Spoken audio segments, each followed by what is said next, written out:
quando você se viu feminista, foi pelo amor ou pela dor, assim? Foi de ver coisas que te revoltaram? Ou foi porque você falou, não, isso Pela aí me dor. representa? Pela dor, total pela dor. Se você se entende feminista quando você entende. Quando você tá lá, tendo um processo de formação, porque é importante, né? A gente sabe que em todas as lutas é importante ler o que aqueles que vieram antes da gente estudaram e acumularam, mas não era sobre ler. Foi quando, em um determinado momento, numa certa reunião, eu me lembrei de uma coisa que eu passei. Eu falei, nossa, eu passei por isso. E você lembrar, aí você pode ter inúmeras coisas, desde a forma como torturam as mulheres em torno, psicologicamente, em torno da busca de um padrão de beleza, né? A forma como as violências sexuais se iniciam muito cedo na vida de uma mulher.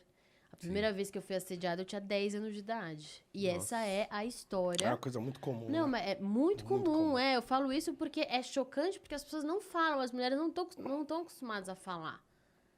Né? Às vezes a nossa mãe, a minha mãe, depois da minha militância feminista, ela veio um dia pra mim e falou, sabe, Isadora, você tava falando outro dia, e na hora que você tava falando, veio na minha cabeça uma cena que tava bloqueada pra mim.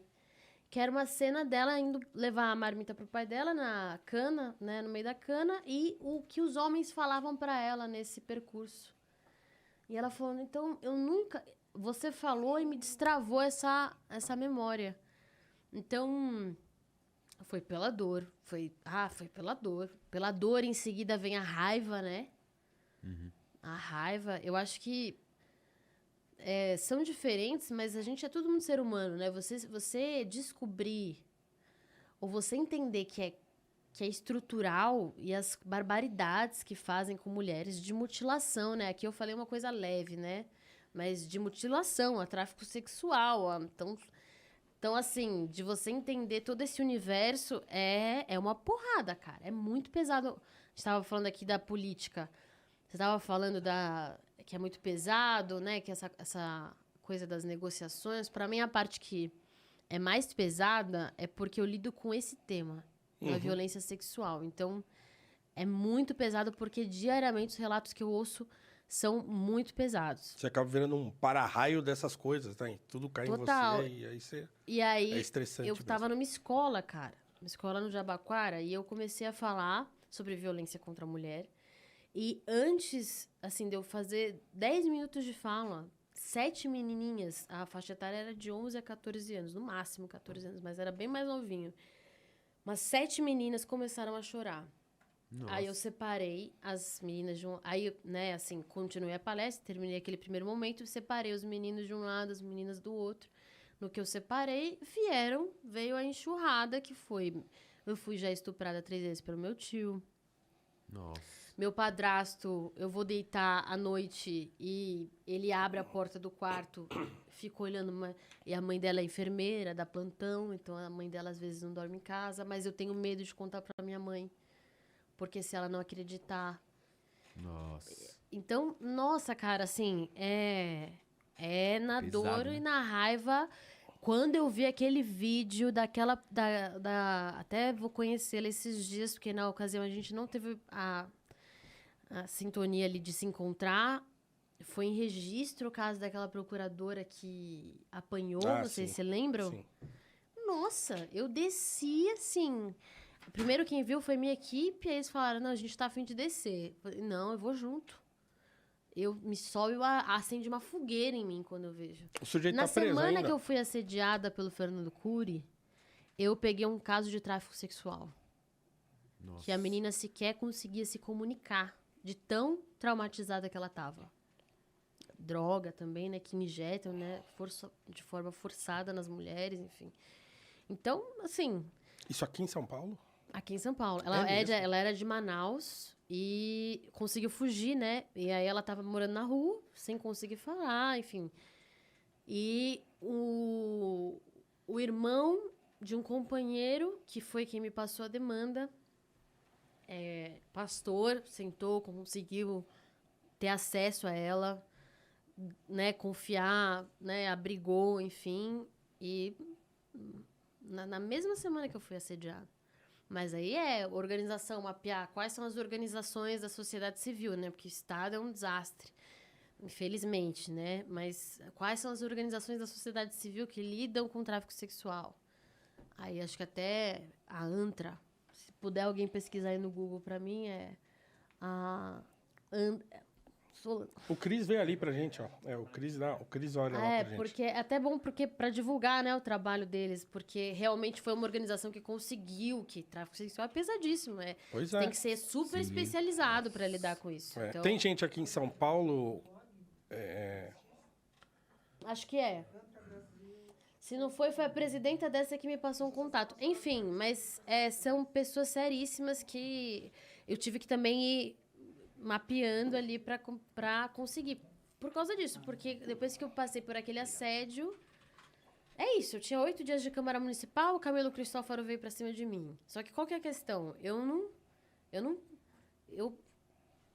vou pra cima também, entendeu? Então, é por essa razão que eu virei para-raio.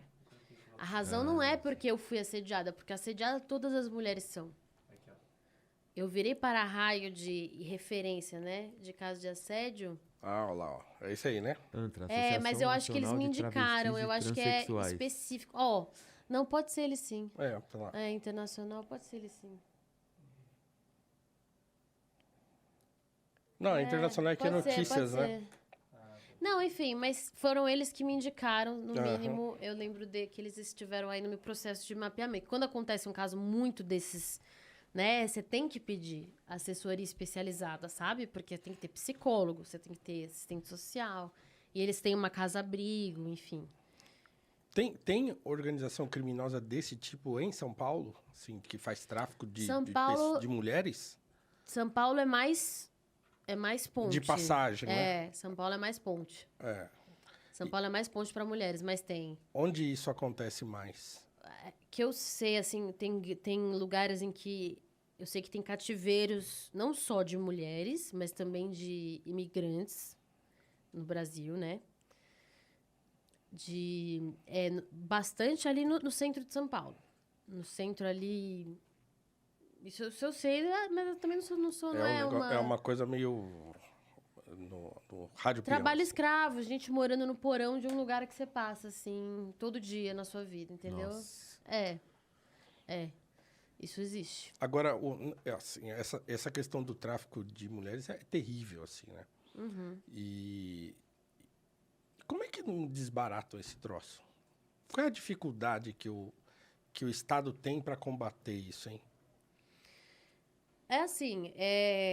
O tráfico sexual, ele é principalmente, inclusive, assim, a cassação do Arthur Duval, né? Ele zoando lá das ucranianas. E ele falando do Tour Le Blonde.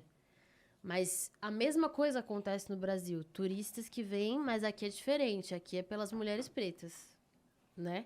Lá é pelas mulheres loiras, que o leste europeu é uma das principais regiões de mulheres que são feitas de escravas sexuais, que são exportadas para o mundo todo, que são dopadas, morrem e são encontradas mortas, enfim. Então, e no Brasil isso acontece também, mas essa em específico veio de Manaus e estava em São Paulo e conseguiu fugir, assim, né, eu não sei os detalhes, né, mas ela conseguiu fugir em São Paulo, mas ela estava de ponte, que é o recrutamento, né, se chama o recrutamento para... Então é Norte isso, e assim... Nordeste é o foco. Eu acho que, assim, o dinheiro das armas, o dinheiro das drogas, o dinheiro do tráfico sexual são, salvo engano, das economias, pelo menos, e as armas, né?